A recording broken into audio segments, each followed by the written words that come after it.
Sveiki! Šiame vaizdo įraše parodysime, kaip pakviesti žmonės į savo įmonę ADS Consultancy platformoje. Asmuo, kuris sukūrė paskyrą, yra atsakingas už visų su įmonė susijusių žmonių pakvietimą. Tai apima visus direktorius, sekretorius ir akcininkus, nurodytus oficialiuose įmonės steigimo dokumentuose. Taip pat visus darbuotojus ir subrangovus, kurie dirba įmonėje.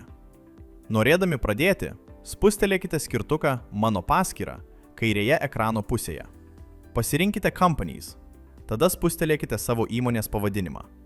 Slinkite žemyn iki pat apačios ir spustelėkite mygtuką Redaguoti. Tada spustelėkite Invite. Atsidarys iššokantis langas, kuriame galėsite pasirinkti kviečiamo asmens rolę. Būtinai pasirinkite rolę, kuri atitinka realią žmogaus poziciją jūsų įmonėje. Ar jis yra direktorius, sekretorius, akcininkas, darbuotojas ar subrangovas. Jei norite sužinoti daugiau apie kiekvieną įmonės rolę, peržiūrėkite mūsų vaizdo įrašą apie roles. Nuoroda yra aprašyme ir ekrane rodomoje rekomendacijoje. Tada įveskite kviečiamo asmens elektroninio pašto adresą ir spustelėkite mygtuką Invite, kad užbaigtumėte procesą. Kai paspausite Invite, sistema išsiųs elektroninį laišką pridėtam asmeniui.